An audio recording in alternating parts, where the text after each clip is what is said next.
All right. Hi, everyone. Welcome to the TimingResearch.com crowd forecast news for February 9th, 2026. We are recording this at 4 p.m. Eastern Time, and this is episode number 514. My name is David Kosmeter. I'm the creator of TimingResearch.com, and today we have a special Option Professor Market Outlook episode for you. So he's going to be telling you his top five ideas right now, and I'm going to go ahead and turn it over to Jim, the Option Professor. Okay, thanks a lot, David, and good to be with everybody. Just a quick introduction for those of you who are not familiar with myself. I'm Jim, the option professor, and I have extensive experience in the option area for decades and decades and decades. And I've done seminars on options throughout the country and Canada. So I am very familiar with explaining options to people, and that's what I'm going to do here today. What I'm not going to do here today is give you any advice, because what we do here is we give information and we share our information with you. And at the end of the broadcast, I'll explain how you can get my options alerts, which come out every Sunday night. And it also is combined with an options learning course, which is very helpful, and also comes with individual coaching with myself. So it's quite a good value there. I'll talk about that at the very end. Again, if you have any questions, there's a chat box there, so don't be hesitant to throw a question in there. And without further ado, I'd like to bring you guys up to speed on what's cooking out here. A lot of news going on here today on a Monday. Uh, First one, well, one of them was Kroger got a new CEO, and he's coming over from Walmart. Well, we know Walmart has gotten extremely modernized with regards to their digital footprint, and obviously this has been very helpful to these guys as well. Particularly today, I guess it had quite a big jump and then came back down a little bit. But yeah, it has been definitely been more positive for Kroger. Simply, and of course, it just filled a gap there. Now they got another gap they might have to fill down here. But that was good news for Kroger, because the guy coming from Walmart can hopefully help these guys get back further modernized. Another thing going on is China dialing back their buying of bonds. So that has made the yields jump a little bit in the treasuries. Let's take a quick look here on Treasury, the 10-year note, which is the big one everyone keeps an eye on, including Mr. Besant or Besant, whatever his name is, for Treasury. So anyway, it's at 420 right now. And like I've been telling people, I use the 20-year graph to kind of smooth things out. We are at a critical juncture here on this yield. I mean, you're going back 20 years here. I don't think I've ever seen a chart formation like this, right? And that's what I've been harping on. If we can take out this low here down around 385, and of course that low here at 360, yeah, we're going down to 3%, maybe 2.75% on the 10-year. Mortgage rates will go down to 4 or 5%, and it'll be a really fabulous thing. And that could happen. But again, it isn't happening just yet. And we've got two things happening this week that are going to be big. And one is on Wednesday with the jobs report, which was not handed out regularly. So it's going to be handed out on Wednesday. And then CPI on Friday. CPI is supposed to be 2.5% year over year. So as it goes, plus or minus that number, we'll see. I haven't, I continue to notice prices seem to be going up. So I don't know if it's just my lifestyle or whatever, but it seems like prices are pretty firm. So I'll have to see what that means. As far as jobs are concerned, the unemployment rate's like 96% of people have jobs. So how much job creation are you going to have when everyone's already working? Not only that, throw on top the tariffs, which, have not really been that big of a problem because he's dialed them way back, right? But it is still an unknown to people. So if you had a full roster of people, your business is cooking along fine. And what do you call it? And you've got this tariff overhang plus many other overhangs that could be a problem. You're probably not going to load up on new employees. So the jobs report should be muted, and it probably will be muted, but that doesn't mean the job market's collapsing or anything like that. So bottom line is we'll see what Wednesday and Friday brings. But again, the numbers speak for themselves. Every time people thought these yields would be dropping, like back in September of 24, they never did. And in April of 25, when the stock market was collapsing, they thought the yields would drop, and it never did. So right now, like I say, if you start seeing 450 or 5, that's going to be a problem possibly, because stocks are not valued for a 5% 10-year note. Likewise, if it does start dropping, boy, would that be stimulative for the market. And that might be something that really gets us going into a new orbit. So watch the 10-year note very closely. Another thing that's going on with the stock market that I've been monitoring is the um, percentage of stocks over their 200-day moving average. And if you go back here just a year to give you an example, when the market was tanking a year ago going into April because we were supposed to be tariffing 500% tariffs on the front lawn of the White House, remember that one? And of course, they went from 100% tariffs or 200% tariffs on China down to 10. So the bottom line is that's what causes this kind of deterioration on the percentage of stocks above. And when that percentage is rising, it's pretty darn good for the stock market. Can you see that? Right. And then, of course, when it starts to roll over in November, you got a panic signal. We went down to 6,500 on the S&P and it held. And so bottom line, this held. And that's why since November, it's been happy days are here again. It's very much came down to kind of some support here, both in the beginning or end of December, and then of course recently. So there has been some testing of it, right? But if it starts breaking to 65 or better, and there's a gap there. So if it starts breaking 65 or better, I would imagine the stock market's taking off and taking off in a big way. So keep that in your mind. The other thing is the VIX. Okay. This is the volatility measurement. As I've said, when it gets above 20, there's a buyer's boycott by who? Institutions, family office, big money. Why? Because those guys don't want an extremely volatile market because they got a lot of money at risk in it and they don't want to see it running around like a crazy person, right? So they like to have that VIX under 20, which is where it is now.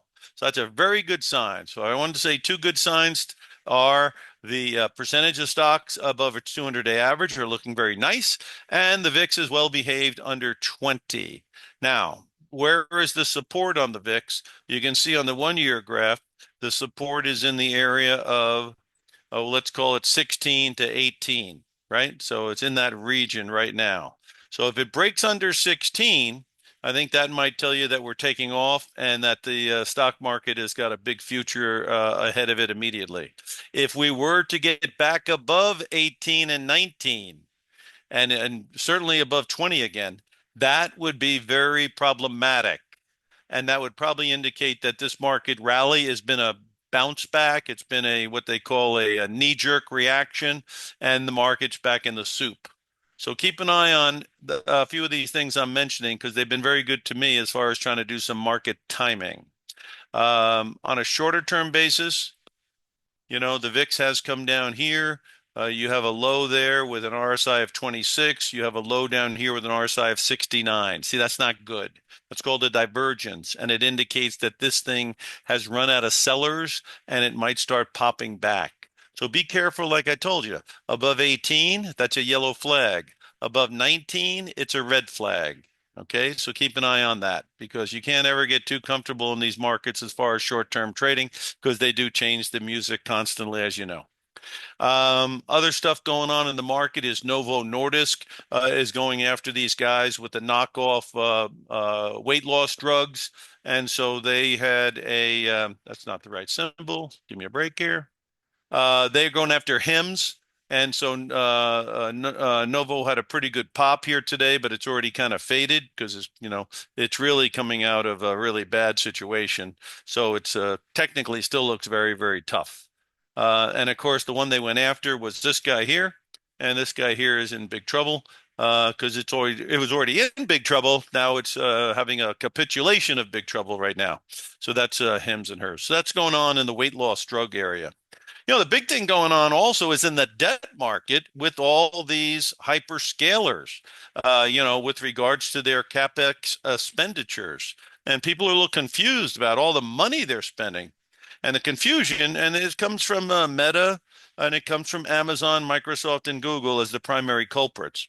Now they're jumping there, and we'll just put up one of the stocks here, Meta, just to put something up there so you can look at it. And obviously, it's got a good bounce here. It came down and filled the gap and looks like it's trying to go back up. But again, these guys are spending $650 billion this year expected. That's a 60% jump from last year.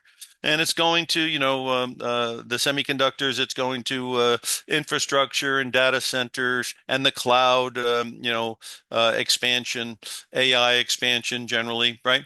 And people would wonder, why are they spending so much money? I mean, Google came into the end of the year last year with $127 billion of free cash. And so, it'd be like if you had $127 billion in the bank, would you take a loan out? Well, you would take a loan out if there was some advantage to you. So why are these guys issuing all this debt? Oracle, all these guys issuing all this debt. The reason is that the big, beautiful bill that they came out with, that allows you to write off 100% of your CapEx. So these guys are getting a tremendous tax benefit from it, and that's why they're not dipping into their cash reserves. Plus, obviously, some people like to use borrowed money rather than their own money, and so that's what they're doing. And some of these different maturities are fascinating. They go from 3 years to 50-year bonds. That's a lot of supply hitting the market, though. So it'll be interesting to see what happens to credit spreads and also interesting to see what the 10-year note does. But they are hitting the markets heavy with debt. And again, some people find that disconcerting because, if somebody is gambling on something and they want to use borrowed money, it seems a little bit more risky than if they use their own money, right? So that's what's going on. That's why there's so much going on, in addition to the fact they feel like they need to throw money and chase this new world order here with AI, but they're also getting paid to do so. And of course, the BBB that they came up with was designed to stimulate, and of course, letting everybody write off all their capex is stimulative. So that's the story. We'll have to see how it all plays out. And again, you know, what has happened in the market recently is very simply this. There's been a rotation out of tech into what? Into IWM. That is your 2000, what do you call it? Your Russell 2000. Totally outperforming the Nasdaq, totally outperforming the S&P. The other thing that's outperforming the S&P and the Nasdaq is equal weighted S&P as opposed to the regular S&P. And then, of course, the other one that's going pretty good here is the S&P 500, excuse me, the S&P 600 index, which many people don't even know much about, but here it is for you, SLY, like Sylvester Stallone, Sly. And you'll see here that not a bad place to be lately because since January, we have seen it go pretty good, as you can see, going back up. So the other things going on right now is, like I said, rotation. And where did they go? They went into energy. Well, they're still going into energy today, but that's pretty darn extended. So you have to be careful of it once it gets that extended. This is Exxon. And of course, Chevron is the same way. Obviously, we've had this on the alerts. We've had energy on the alerts for months and months and months and months and months and months. So we identified it down here as a good time to start participating. And obviously, this is one that worked out pretty well. So there's your Chevron, but they are extended now. So you have to be a little bit careful.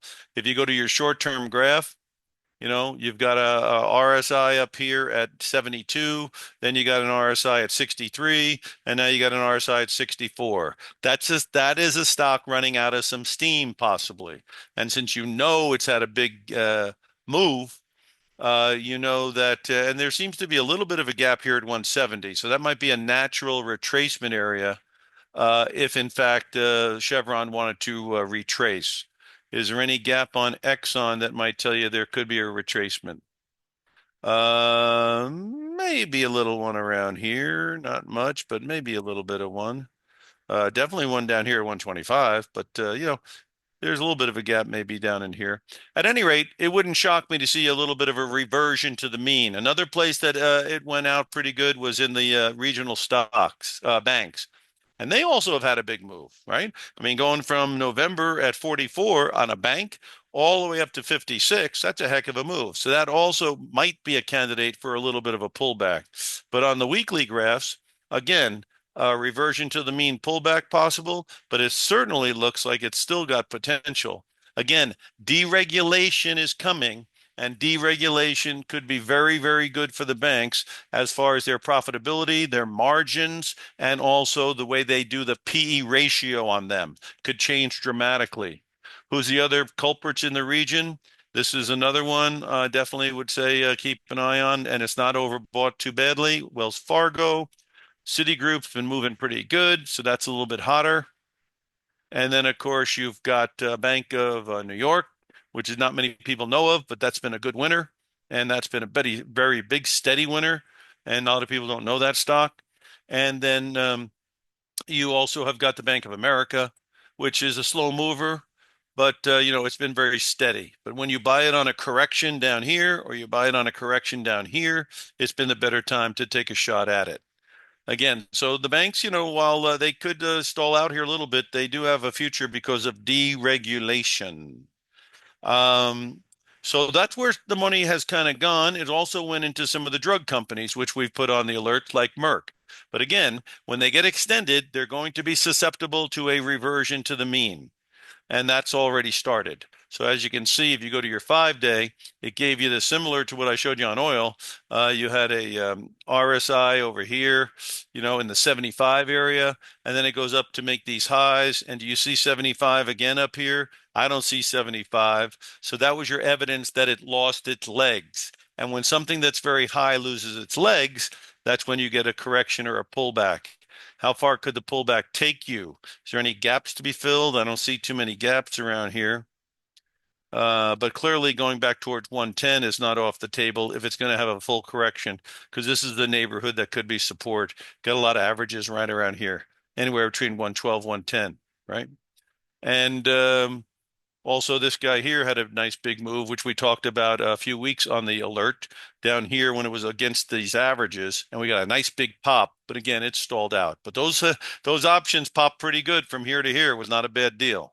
So let's give you a little bit of a look of where some of the money has gone. It's also gone into your staples. You can see here, Coca-Cola, very big move. But again, there seems to be a reversion to the mean possibility. Why? And where are they going? I'll show you where they're going. They're going to the stuff that got whacked. And one area that got whacked is the semiconductors, the softwares. I mean, that's a heck of a drop in software, 118 down to 80. I mean, it wasn't a surprise if you follow the trend. I mean, the darn thing's been coming down since 118, which had been November, right? But they're bouncing a little bit here, and who's in this thing that would be the bounce? Well, I'll show you right now, and you'll see that a lot of them have bounced pretty good. You got Microsoft, and that's up $12, right? But again, it's still just having a dead cat bounce. But look at that gap. If it wants to have a big bounce, it certainly could. But that's why that's where the rotation came today, is a little bit out of the stuff that has been working and more into the stuff that had gotten really sold off. I mean, $560 down to $400, that's a pretty good dip. Any reason we would stop there? Well, I thought I had something right around here that I thought it would stop at, because look how it stopped there beautifully. But it went through it. But sometimes when they go through it a little bit, like they did down here, and then get back above it, that's a fabulous time to go and start getting bullish. So let's monitor the price right there, right here at 410, because 410 is obviously a very key level for Microsoft. It dipped underneath it. That's not good, but it's right back above it, which is very good. So 410, be careful of that one. Another one that went way down, and part of that software group is Palantir. Palantir used to be the darling of darlings, right? Well, it's up $7 today. And is there anything to hold your hat on? Not really. Microsoft, I mean, Palantir hasn't been around. But again, if it gets back above the gold line here, I would consider that constructive, and that's at 146. So if you want to know a key number in my world for Palantir, it's 146. So keep an eye on that, because that would be in a way, again, similar to over here where it dipped under the average and then back above it. Great time to get back on board. Again, here though, most of the averages were pointing up. You don't have that luxury now. You don't have that luxury right now. So it's not the same environment, but getting back above 146 certainly would not be a negative. What else is in this index that seems to getting some life? Oracle. I mean, this thing, tanked like you don't know. 360, and it was all really started when they started borrowing money to do the infrastructure stuff, because people got very nervous. They went from using free cash flow to borrowing money, and it was kind of like people thought of it. I think they thought of it as kind of like a gambler who is now borrowing money to speculate on whether this AI is going to be a big boom or not. So the bottom line is they're way down here and they're bouncing back, but you can see that they have a tough line to get through. But there is a gap at 220. So if they wanted to go for that gap, which would be not too far from purple, that'd be a heck of a rally. So you might want to monitor that. On your short-term, oh yeah, on the 5-year graph also, can you see this was a neighborhood where it might stop, and that neighborhood is around 130. And what was the low? The low was like 135. That's pretty darn close. So there's a reason why it might stop here. And so I would use this gold line at 126, and I would use that other line that, well, certainly above this one here, 167. So if you want a couple of key numbers on Oracle, 167 looks like one and 126. And then the possibility of going towards 220 because there's numbers here, right? And what else do we have at 220? We got a very large gap right there at 220. So there's reasons why it could have a gap towards that number, but it will have to close above 167 to do so. I'll be monitoring that very closely. Okay, so what else in that group is coming off the canvas? How about Palo Alto? See, they're all bouncing. They're all bouncing. But again, they're bouncing because they fell off a cliff. So, this is certainly not a new bull market. It doesn't look like this. You see, this is called the bull market, right? This is called a bear market, and this is called a bear market bounce. That's all you can call it. But it is making a pretty good run. And again, on the longer term graphs, it's a kind of monkey in the middle here, because right up there would be important to close against, or if it really wants to unwind, 130 could be something as well. So that's not a very easy one to put your hat on because it's kind of middle ground. How about CRM? Again, another dead cat bounce here. Not much you can really talk about as far as that's concerned. But it's got gaps, so it could always have a bear market bounce. Not the easiest way to make money, looking for catching knives and hopefully they bounce, but that's what you're doing in this area. App Lovin', that was like fantastic. You know, $750, and look, it's way back down again. It's struggling to get back above this number, which I think is a key number, which would be 462. So I would keep an eye on that number. That would be helpful if it got through. But again, it still has resistance up there. And on the 5-year graph, it's not been around long enough to give you enough data.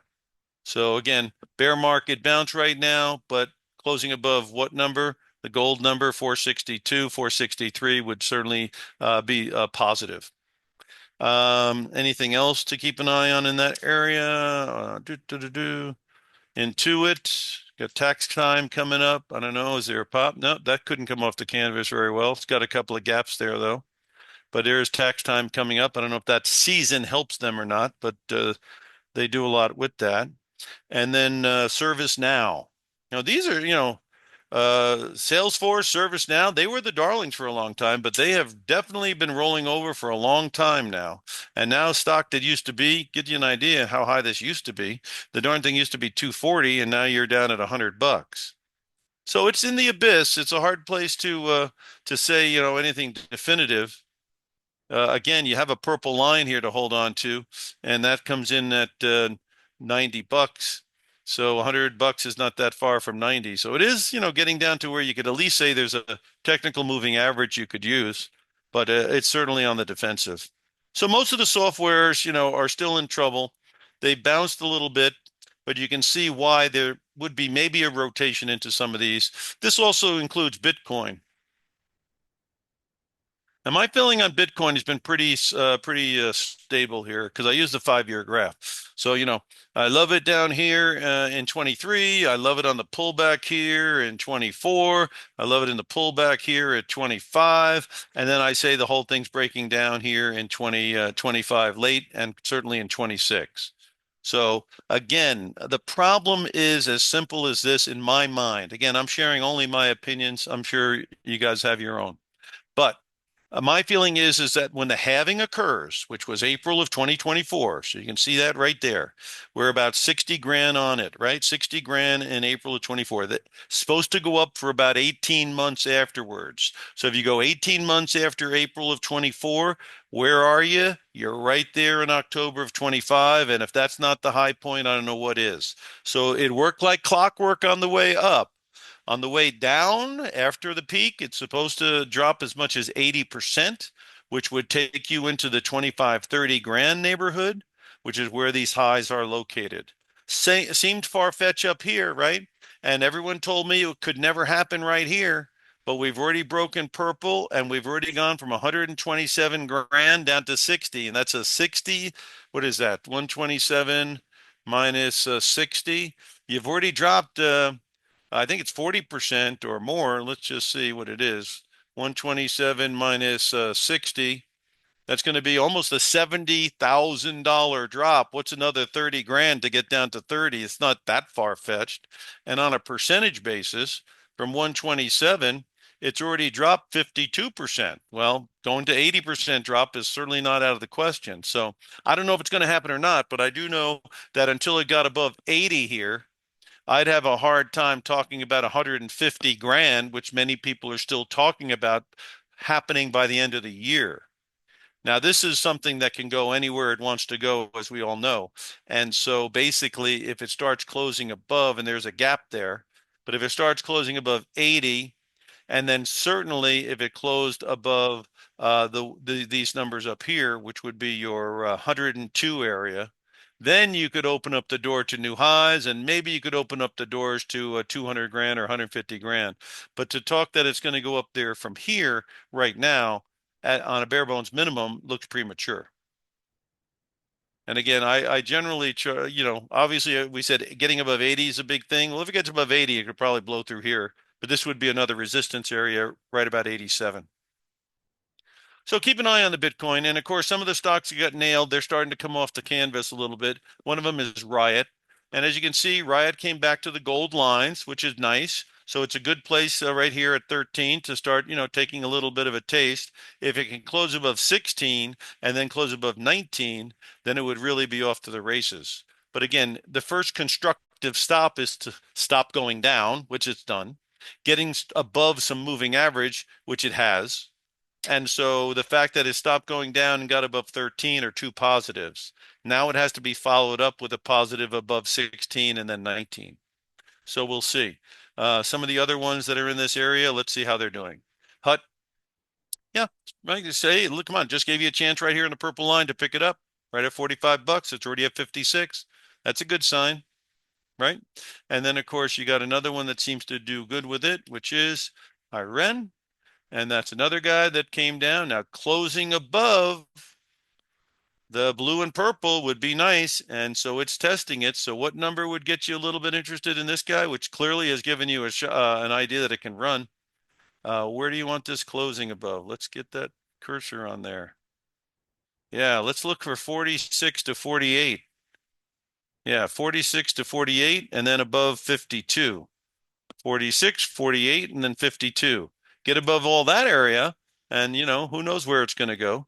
But the bottom line is that's not a bad looking situation where blue flattens out against purple, and then all of a sudden it takes off above that. So that'd be pretty constructive. On the 5-year graph, look, it came right down to where the buy zone would be, 35 bucks. So as you can see, if it can get above this neighborhood here, there could be some good potential in IREN. So I'd keep an eye on that one for sure. So that gives you a couple of the Bitcoin deals here. What about some of these big guys here? Are they doing anything? Coinbase. Yeah, again, mostly like the software, dead cat bounces, you know what I mean? Just coming off the canvas, showing that they're still breathing, but hard to get too excited. Again, unless it's going to have a huge reversion rally. And then if you go to your 30-day graph, it kind of has a gap that is created down here. I don't know if it's going to come down and fill it. It filled this gap, so that's one thing. But like I say, the first turn always will happen in your shorter term chart. So there's a little bit of a turn here. That's a good sign. But it's got a lot of wood to chop, as you can see. Same thing on these guys who used to issue debt and then borrow money to buy crypto. This guy here, again, very low price.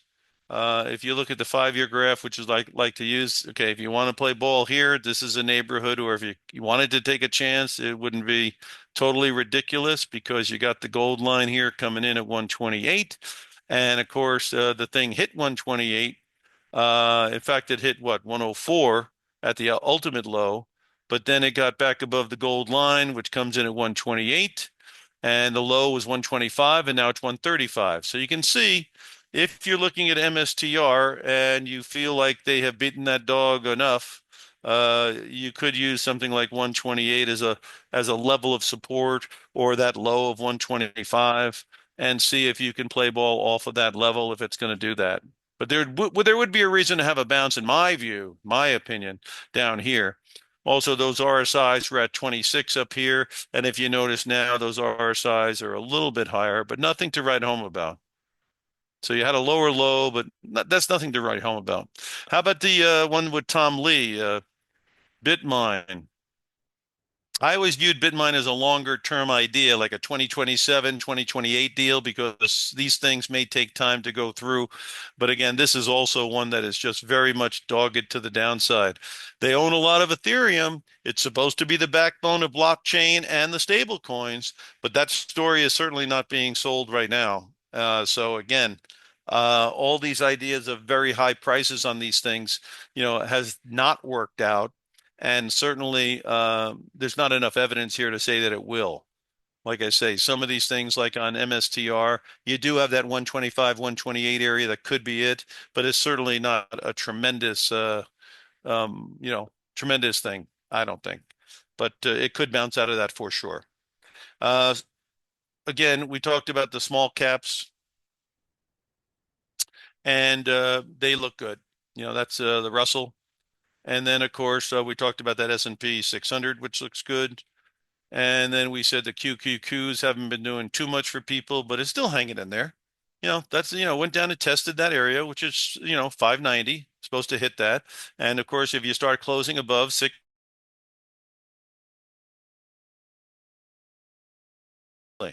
and what could make it start taking off? Well, again, it could be because the CPI numbers show there's no inflation, and maybe they'll show that the unemployment numbers look bad, and maybe they'll be indicating the Fed might do a cut. So again, right now, a lot of people think there's going to be no cuts, no action until after Powell leaves, which is in May. But you never know. So according how the numbers come out. So we'll have to see. With regards to shorter term on the Qs, again, you can see 620 is a big number. So again, if you get above 620, you got something cooking. If you start breaking under purple again, which comes in at 607, and then if you take out the 592, you can see there's an abyss ahead of you, right? So that's why you have to be very careful. If the VIX starts breaking above 20 again, if the percentage of stocks that are expanding above its 200-day moving average breaks under 58, which was last week's low, those would be numbers telling you that we might break under 600 and we might get a full Monty drop. Okay. So you have to stay on your toes here. But other than that, and that's why I think we are on kind of a ledge because, again, the stimulus coming out of the BBB is coming shortly, right? And you can already see it. What do you think they're spending $650 billion on this stuff for? Because they can write it off immediately. How about that for a good reason? Okay. But that there's speculation to that as well as far as the short-term benefits. Some of the stocks have definitely gone back on the bicycle with them, though. You can see Broadcom's had a good day. And again, that would be one if you like to play with big companies and they have a gap there. If you want to play with one like that, that's made a nice turn today, and it could very well follow through to fill the gap up at 399, so about 400, right? And 343 to 400 is a pretty good pop. So keep an eye on that one. That would be something if you're trying to play some of the bigger type stocks, that would be it. And then how about some of these guys here like Taiwan Semi? What are they doing? Okay, they're starting to break out to the upside. So there's something, something there. Had a nice pullback. If you wanted to take a shot, you had your shot at 320 right there. And now you're back up here. The other stuff is AMD. Is that coming back up a little bit? Yeah, it's, again, it's now here's another one. Got back above purple. So now you have some reasoning here that that could be a support zone, which is $209. And did you have a gap that it could want to fill, which is up at 240 area? So there could be something there as long as it stays above what? The 209. If it starts getting under 209 and takes out the 200 and 190, you know where you possibly might be going because there's a gap down here at 170. So this is going to be fairly exciting. It could do both. It could go up and fill the gap and then come back down. So again, keep an eye on it because it's kind of right in the middle of things right now. And when it did have a further drop, you see it came right down to the blue line here at 190. Good time to take your shot. Closing above 220 would be a very positive sign right now. So there you go. It's having a little trouble in the aftermarket, but that would be my area where I'd be looking at it closely on AMD. And um, let me just see here. Yeah, I wanted to go over a couple of different stocks here that are on my focus. One is Alibaba. This thing could take off. You see how it had the pullback to the blue line? Well, sometimes that means the selling is over. Can you see green and red are starting to turn up? Well, maybe they'll get going here.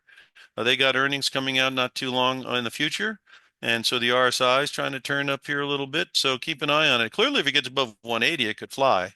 And how far can these things fly? I mean, they used to be up at 320.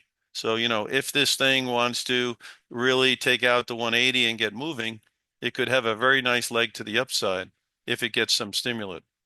And again, you can see on the 1 year graph, I like the looks of that. That's a good looking that's blues hitting purple and they're all looking like they want to go up, not down. So as long as we hold this neighborhood here, which is 157, I think the future is bright for Alibaba. Breaks under 157, all bets are off. And you do have a gap here. So if in fact it does break here, you can go down to 140. But if it doesn't, it could have a surprise on the upside. Um, and Baidu is in the same category. They're both Chinese-oriented companies, right? And you can see Baidu is trying to hold this blue line. So if it can go up and hold its stuff, that would be in good shape too. So there's gaps all over the place with this thing, though. So, this is any man's guess. If it starts breaking down, you can see 125 would fill the gap here, right? So if it starts breaking down, but the blue line pointing up is very strong. You see, when the blue line's pointing up, it generally goes up. And even if it comes through the blue line, it goes right back up. It's only when they turn it down do you have a more downside risk. So I'm thinking both of these Chinese deals might be worthwhile. The Japanese yen had a big move today because they have a new president who's also got a whole bunch of backing, and she's talking about cutting taxes and stimulating and stimulating. And so you can see the yen, which had come down. Check it out. I mean, this is a currency. It's lost 50% of its value or more just in 5 years here. And so you can see it's very, very low down here. So if they do something, you know, and if this thing was just a pullback, Fibonacci kind of pullback off of this thing, it's a one, two, and then the third move takes this out. So you could get a very big run in the yen if they buy into her programs. And today they did because obviously she has the biggest landslide in decades over there. So there's some enthusiasm there. And if you're a currency guy, I'd keep an eye on this one for sure. Um, and let me just look at a couple of other stocks here. Like I told you, the rotation seemed to change. Okay, the rotation seems to change. This thing was in trouble, right? A couple days ago. And now it looks like it's ready to take off possibly. So keep an eye on this one. This is Arista Networks, ANET. Some of these other ones that were got hit, I haven't checked them so far today. Let's check them now. Marvell was under pressure. It is starting to try to make a turn too. So let's see if it can get through here. Because if it gets through here, it could make a run to fill this. So it's very much in a clogged up thing here. If it could go all the way down to 60 for all we know. But if in fact it can get through this neighborhood, there is dry land all up here. So keep an eye on that one. Because this is supposed to be a beneficiary of all this spending going on, right? That's what you ask yourself. Who's going to get all this money? Well, some of these companies are some of them. This is another one that had a big move to the downside, you know, much further than many people thought. But if you go to some of the longer term graphs, maybe you can see something that could give you some hint. But again, it really needs to get above the 160, 170 if it's going to go really anywhere far. But those are the ones that have been under pressure, and people were thinking it may come back up. Gold and silver, which had big pullbacks, they seem to be trying to make a recovery. Now, here's how I've been seeing that. Let me show you. This is on the price of gold. Again, had the big pullback. Look where it stopped. Those highs there, right? 4,400. And then you got your red line right around 4,400, right? And then if you go to your 1 year graph, you had your blue, you see it penetrates the blue, right? That's to kind of scare everybody out. Then it got back above blue. And can you see this area right here of 4680? Let's call it 4680. It's going to be very important. And now the thing is back on the bicycle, and it does look like it might want to make an attempt to even challenge that high for all you know. So gold has done the rebound, and because of that, I'm sure some of the stocks that were down on the gold have popped back up. You see, you had your opportunity on Newmont Mining at 110. Now it's at 120. Some of the other ones that have been very popular here, the AEM, nice big drop from 230 down to 190. Now we're back at 209. These are the good gold stocks in my view. Some of these other ones, are not bad. Same idea though, right? Pull back to the blue line, you take your shot. Um, Another one that I've uh, thought was good for a long time because you can see, I mean, if you bought it years ago, you could have got it 10 or 15 bucks, which fortunately I did take a big bite down there. And but you can see now that correction has come down and now it's back up again. So the metals have had a correction and they are in the process of reacceleration. It's certainly not out of the woods because it could, if it can't take out these highs and then turns back and turns out the lows. But this is not a bad looking trend. And a lot of the gold stocks have a nice trend to them. And all we've really done in gold is revert back to the averages. So it's still a bull market there. You have not turned the tide, even on the silver, which has really confused people as well. Again, this is a very sloppy because it's extremely thin. They're throwing billions of dollars in these ETFs. They have to go out and buy all this silver. There's no silver out there to back all this billions of dollars. It's not a heavily liquid market. And so that's why you're going to get biotech looking moves. This looks like a guy who came out with a good drug and then the drug was denied or something. It's just very volatile. But it did come down to some support zones. As you can see, this red line, I thought at 70 was a big number, and so far it has been. So this is called reversion to the mean, and that's what happens very often with all the markets. And so, be careful when you're way up here. Like I was telling people, this is where risk management is a key. Risk management, which means if you want to get involved in it, you should do something where you're doing something to address the risk. If you have a big profit in it, you should be doing something to address the risk of a reversion.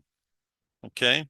And, like I say, on these gold, silver stocks, same story. Was at 28, reverted back to the mean and then back up again, right? I'm sure these other ones are the same story. Coeur d'Alene, yeah, big reversion back from 28 back down to 18, 19, right back to 23. So if you're trying to get involved in bull markets, my suggestion is try to buy them when they have reverted back to their mean. It's a much more, and just if you're not in it up here, just congratulate those that are and wait, and wait, that kind of thing. Um, Let me see if I have any others here. Red Cat looked kind of interesting. This is kind of a defense contracting kind of deal. And if you look at the 1 year graph here, it came down to 12. I thought that was a good thing. And it's already up to here.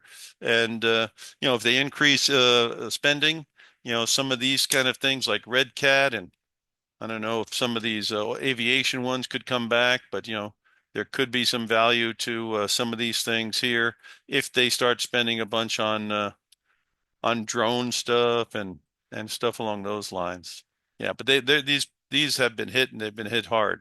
Another couple of ones that had corrections and benefit from the spending is Applied Digital. As you can see, big correction down to 28, right back in the face now. So again, when they have their reversions, try to keep an eye out there and try to check out some things.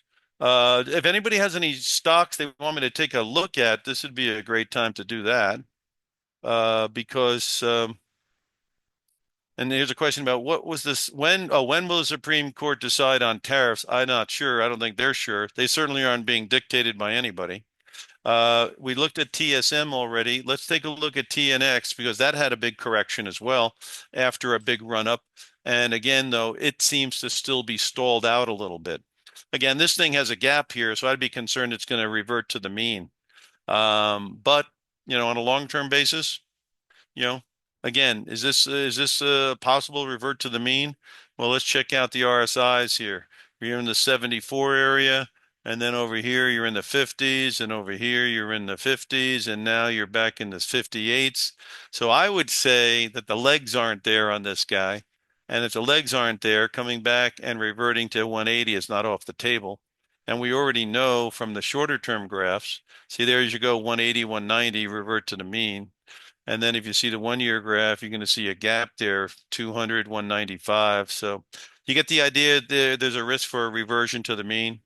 It's a strong company, though. You can't badmouth it. For all we know, it's going to be at 250 next week. But I would think that there is some risk to it reverting to the mean.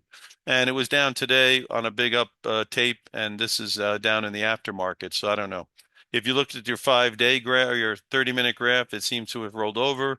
If I look at my 1 month graph, it's still hanging in there. So getting back above 225, that would be telling me that maybe it's back on the bicycle. So 225 would be a key number. And the red blue line is still pointing up, which is positive. So it really hasn't folded yet. But there you got that gap, and boy, that gap is big. So if there's any news to make this thing want to fade, it's got a natural attractor down there. So keep an eye on it. Be a little bit careful here. Okay, you got some more stocks. Let me hit them real quick. I like when you guys come up with your own stocks because I can't follow every single stock, and sometimes I get some good ideas. Now, Google here, here's the way I like to do it. You go to 20-year, you can't go. You go, actually, Goog in the same thing is the same thing. Let's just go to Goog. It's the same stock pretty much, right? Just a different series. So anyway, because it's got more data for whatever reason. Okay, this is what they call a poster child for a reversion to the mean on the 20-year. Okay, then you got the 5 year. It already reverted to the minimal mean, which is the red line. So the fact that it's holding in here at 322 is a positive. So that's the minimum reversion to the mean. You got a little gap at 260. You also got a blue line at 260. So that would be a natural place for it to revert back to. So my feeling really quick here on what they call it quick math would be if you can stay above 325 and 320, it could go on another leg. If you break that neighborhood, I would be making plans on 260. That's basically my feeling on Google. Let's take a quick look here at PSLV. Oh, yeah, well, silver, the same story, different day. Had a correction. That's where you should have taken your shot against the red at 24 bucks. And now it's done a bit of a pop. So, if it takes out this, that's not negative. I mean, that's not positive. And you got a gap there and you got a gap there. So there's plenty of reversion to the mean to be done. But with the RSI hitting 50, turning up, with the red line hitting here and turning up, I would be positive unless that was taken out. Next one up, SoFi. SoFi's got a problem. The problem is it's kind of linked to fintech. When you hear of fintech, you hear of crypto. When you hear of crypto, you see a lot of losses. And that's the problem with SoFi, in my view. So that's why it went from being in a nice bullish situation to rolling over to the downside in a pretty significant way. Now, again, what do we have going here? You got the gold line. Where's it come in? Comes in at 20 bucks, 21 bucks. So you want it staying above 20 and 21 bucks. If it breaks, where's it going? Well, it hadn't been around long enough to give me any data. So it's the abyss for it, right? So again, underneath this neighborhood, we don't know where it would drop. There's probably some gap down here that it could fill. Definitely there's high points here at 14 bucks, but you don't want to be involved in something like that if you're bullish, right? So there you go. Short leash. Time for a short leash. And on a 30-day basis, it has turned up, but now you got a gap down here at 19. I don't know. If it gets weak, it'd probably go down there and maybe fill that thing. So again, not out of the woods by any means, but it definitely looks like it put its head above water at as long as it's above 20. Breaks under 20, you would imagine it might go down and fill this thing at 19 and a half. For it to go on a big bull run, you got to get above 27. And you got to stay above 27. It can't be one of these deals where it's up there for a day and then right back in the soup. So it's a tough looking chart.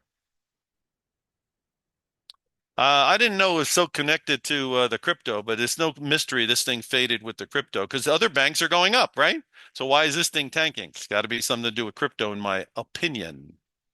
Bloom Energy is the catch meow as far as, energy for this stuff. So again, did you have an opportunity in December? You had a great opportunity right down here. And then when it broke above here, you had your confirmation. So the time to buy this thing was 90, 80, and then of course add some more at 100. Now it had another correction, not bad, down to 130. Now it's back to 155. So it does look like it's back on the bicycle. If you're in there, it's definitely a hold. And if you're not in there, you got to be a little careful because again, the places to get on board of 130 and 100 are not here anymore. And there is still a gap here at 110. So again, uh, great company as far as it's right in the heart of this energy for the internet. Um, and like I say, you can see down here, you got a red line here plus highs here of 120. So a natural place for a correction might be down towards 120 if it had it. Now, what's it doing on the short term 30-minute graph? It looks pretty good.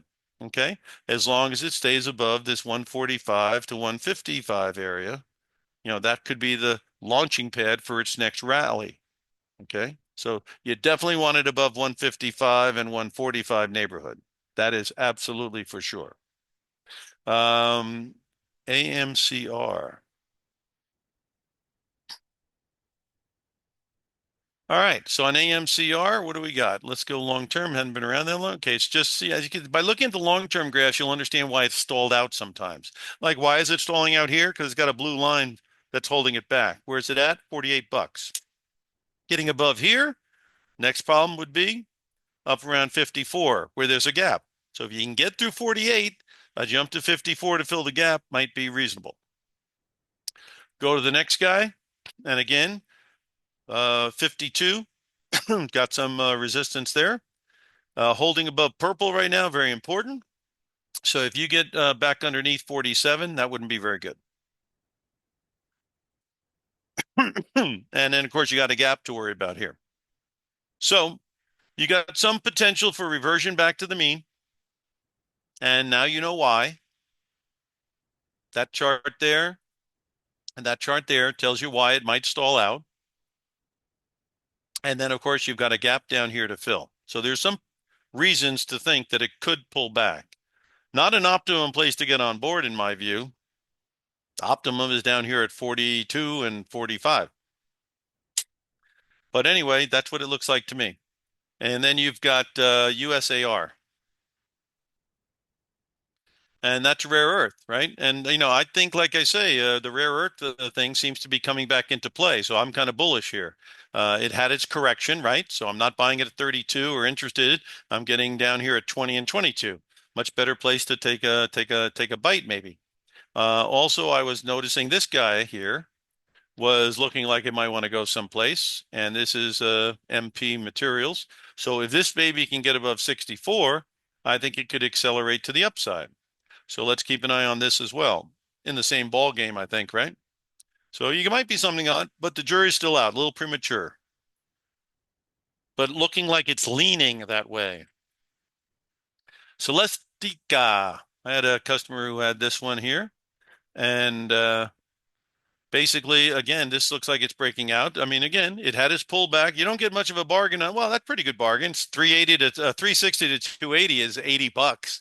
So yeah, you got an $80 discount here on a very good company. And now it looks like it's trying to take off. So this number here, 300, is huge.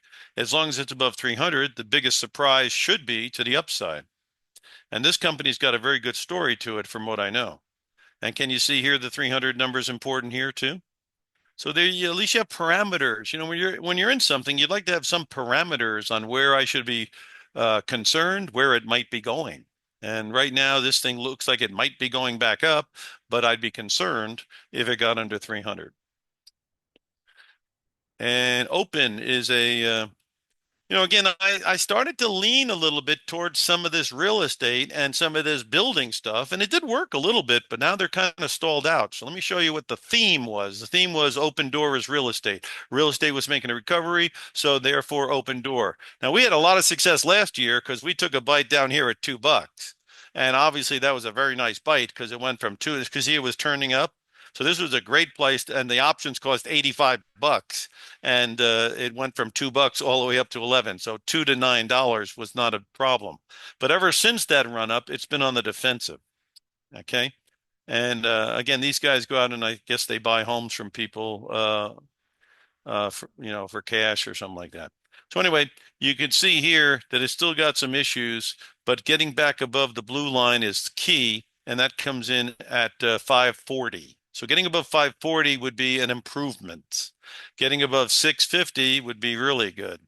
But 540, you can see that. See, the red line starts at 540. But to make real money on it, you got to get above that 6 and 7 mark. Not one of my favorites. These are the ones that I thought might be able to go someplace if the real estate turns around. But it's stalled out again. You see it started to break out, but it's stalled. But keep an eye on it because if it starts closing above 160, you could be home free. So a close above 160 on Horton, definitely take a look at it. On KB Homes, closes above 63. Definitely keep an eye on it. Bill Pulte is in the government, and he has a company called Pulte Home, or his family does. This thing still looks pretty good, unencumbered, nothing, no moving averages above it. So this thing could really fly because of the fact that there's nothing stopping it. The other ones have some averages above it. This one doesn't. Okay, so keep an eye on that because that could surprise people. And then, of course, the Home Depot was down, and we thought it looked like a good deal, and it was because it was testing the gold line. So that was a good time to take a shot. It did a pop, which was nice, but now it's stalling back out. But it's really not like collapsing, it's really just reverting into some support. So as long as they stay above 370 on Home Depot, or maybe 365, maybe the next surprise in the springtime as we go into the summer, if interest rates turn their way, if the building starts going to replace all these homes that we need, then it could really take off. Okay, what I'd like to do now in the last moments is explain how you could possibly get started with us. And I'll show you a little bit of how we came up with some of these ideas. Now, these ideas here all expired in January, which is 1 month ago, right? And so they were on the alert. The alert comes out every Sunday night. So Sunday night on November 23rd, on the alert was an idea on Abercrombie and Fitch with calls buying and a put buying for 275 at 80. Now, after it was on the alert on the 23rd and before January 16th, that stock went all the way up to 133. So the intrinsic value between 133 and 80 on the call is $53. So $53 times 100 shares is 5,300 bucks, and the most risk on it was 275. And that's if you bought the call and the put together on a strangle. If you wanted to just buy the call first because you saw it going up and didn't feel you needed the put, that's something you could do as well. And then rather than 275, maybe it was 175 or 200 to get it done. Okay. But what we're specializing here is in options that are lower priced that have the potential to move a lot. And I showed you on the charts how I kind of figure that out. So, again, you'll notice here many different ones. These are 20 just expired in January. And maybe, Alcoa went crazy. So 3 weeks in a row, we put it on the list. And then maybe you noticed that Alibaba went up a lot. The banks did very good. United Parcel and Walmart did very good. So these are some of the ones from this year. From last year, you've got all of these going as well. So we've had a number of them from last year. Some of these stocks you might know, some you haven't. But you notice the price that we're paying, limited risk, is all relatively small, and their potential after the fact was very big. So that's what we're looking to do, right? And so here's how you can get started because there's plenty of ideas that we have on the list. You click here And David is going to put on a place where you can click. And here's how you get started. You put in your name and phone number and information, and you either click the quarterly, which is at 397, but we're discounting it down to 297. As you can see right there, 297. Or I suggest people get the yearly, so then you get a full year of information coming to you, not from 997 for just 897. These are both very reasonable amounts because of three things. You get a course, 6 hour, 3 session course, $395 value for free. Right off the bat, you're ahead of the game. And that comes to you as soon as you hit complete purchase. So as soon as you hit complete purchase, you'll get your receipt in an email from info@tradingindicators.com, and you'll get your course at the same time immediately.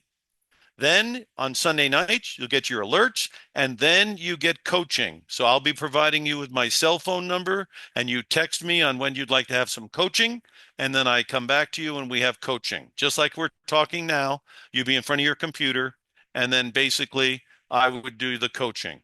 So again, there's a lot of ideas going on now. It's a big year ahead of us. The investment of either 297 or 897 is peanuts, and you're getting a course, you're getting ideas, and you're getting to talk to a guy who's done this thing for 30 years plus to explain options to you, to explain strategies to you, and have as a sounding board. So that's a pretty good deal. So I would suggest, obviously, you take advantage of it. If you needed to ask me a question, optionprofessor@gmail.com is my email address. So again, I hope I've showed you that I am fairly informed on the markets, and I do follow them very closely. I'm also informed on many of the questions you might have. And again, I think the information we provide has value. So I don't think you're putting money into something that you're not going to get anything out of, that's for sure. And of course, it comes with the course right away. So again, as soon as you hit complete purchase, you get your receipt and the course. All right, so that's all I have for you today, you guys. I hope I helped you. If I didn't answer any questions, just what do you call it? Just shoot me an email if you need to. Otherwise, let's get signed up, and I'll be talking to you soon because you'll be getting my cell number right away. Good luck and good trading. We got a lot of stuff happening right now, so it's an exciting time. So I look forward to working with you guys, and thanks a lot for being here today. Have a good night and good trading.